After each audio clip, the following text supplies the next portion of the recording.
The U.S. House of Representatives committee investigating the January the 6th attack on the Capitol building has asked federal prosecutors to charge Donald Trump with obstruction and insurrection for his role in sparking the deadly riot. The Democratic-led Select Committee's request to the Justice Department is non-binding.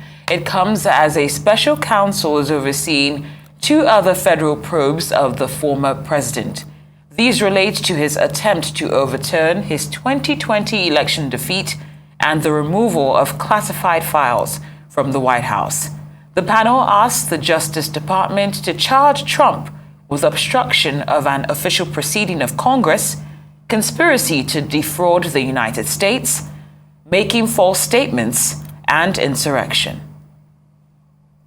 The committee believes that more than sufficient evidence exists for a criminal referral of former President Trump for assisting or aiding and comforting those at the Capitol who engaged in a violent attack on the United States. The committee has developed significant evidence that President Trump intended to disrupt the peaceful transition of power under our Constitution.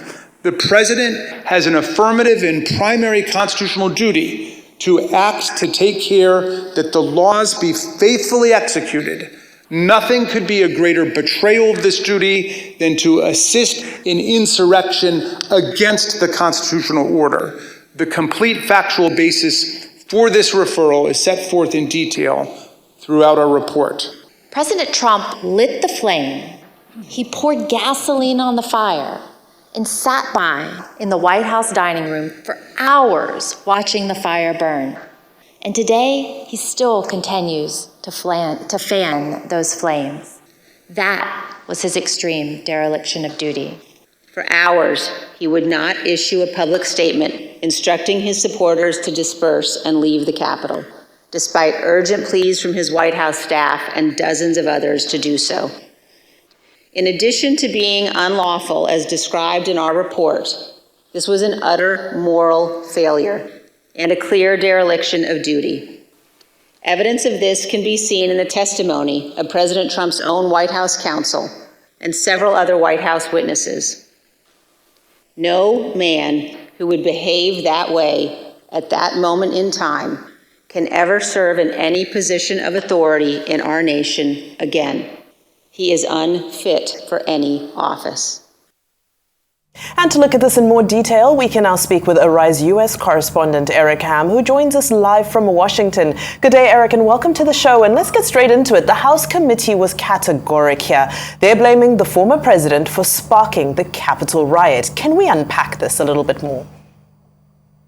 Yeah, that's right. And we knew that the committee was actually going to be making these referrals just yesterday. In fact, our sources told us that the committee was actually meeting on Sunday evening to actually finalize these criminal referrals that they would eventually announce. And we know that there were four criminal referrals that will be made from the committee to the Justice Department. Now, it is clear to actually know for our viewers that while these are criminal referrals, they are non-binding, which means that the Justice Department does not have to take these criminal referrals into account. They do not have to investigate. They do not have to issue an indictment. They do not have to do anything with these criminal referrals that the Congress has sent to the Justice Department. However, it is historic because there has been no other time in the United States history where the Congress, reminding you all, which is the first branch of government, has ever sent a criminal referral about a former president who at the time was a sitting president actually doing his job. And so this is unprecedented that we're seeing this take place at this time. And we also know, as you mentioned, that the Department of Justice is currently investigating the former president on a number of charges. In fact, our sources are telling us that while Donald Trump is stewing actually at Mar-a-Lago, his Florida club, over these criminal referrals, he does recognize and he is using this potential run for the White House in 2024, we're told, as a quote unquote shield against the many legal potential prosecutions that are confronting the former president, not only at the federal level, but also at the state level. Well said, Eric. Now, of course, there are a number of key areas that the committee addressed. Can you walk us through the charges against Mr. Trump? Yeah, the charges the referrals, I should say, that were brought by the committee that have been sent over to the Department of Justice include the obstruction of an official congressional proceeding, and that is, of course, we know that on that fateful day, Congress was actually meant to sign off on the election, and so that effort was thwarted when that attack occurred. The former president is also there is also a criminal referral for obstructing a congressional proceeding, and this is perhaps one of the most serious charges, for inciting an insurrection. That is actually a law that was on the books during the Abraham Lincoln years, when that was put on the books in the wake of the Civil War. And so what we're seeing here, and again, unprecedented, that you have a former president being charged with inciting an insurrection, which goes completely counter to the oath of office that he took at the time. Remember, the oath of office that he took was to protect the United States against all enemies, foreign and domestic. And now we see, based on this criminal referral, that Congress believes that there is enough evidence that suggests that Donald Trump not only was working to undermine the federal government, but also working to overthrow the government. So now we know that the Justice Department is not actually bound by these referrals, but it is mulling over them. So can you lay this process out for us?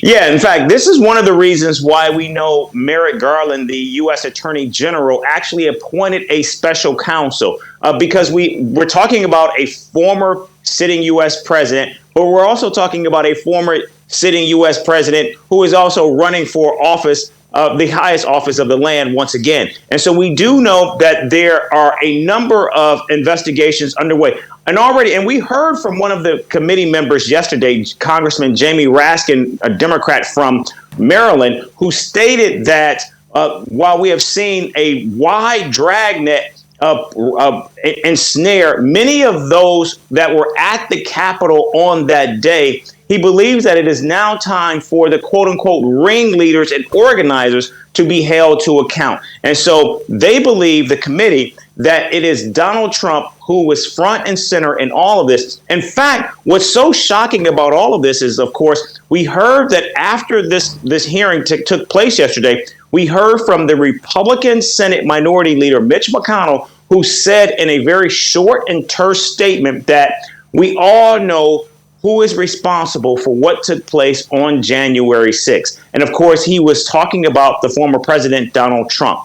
And so now what we're seeing here is there is this investigation that we know is taking place. It is now being headed by the special counsel, Jack Smith, who is overseeing all of this. The question, of course, many are asking is, will there be indictments? Will there be possible charges? The Justice Department does not, of course, speak about its ongoing investigations. So we're left to wonder if, in fact, or when there will be a conclusion to this investigation, including, of course, potential and possible indictments. Thank you, Eric. Now, just before we let you go, what's been the reaction to this from Mr. Trump as well as others? Well, we have heard from one of those who alleged conspirators, John Eastman, who has denigrated the committee, as well as from the spokesperson for the MAGA lobbying group for Donald Trump, who has also said that this is a witch hunt, that this is an attempt to try to thwart Donald Trump's efforts to retain the White House in 2024. And that, once again, what we're seeing is the Democrats attempting in their last and final effort to try to stop Donald Trump in his tracks, as Republicans are going to be taking control of the House in January 2023. But of course, based on all of the investigations that we know that are underway right now, clearly the Justice Department believes that there is something there to be investigated. The question, of course, is, will they actually find enough to actually bring charges? Well, that is the big question. Eric Ham, Arise U.S. correspondent, thank you so much for your time and your insight on this topic. We hope to hear more from you very soon.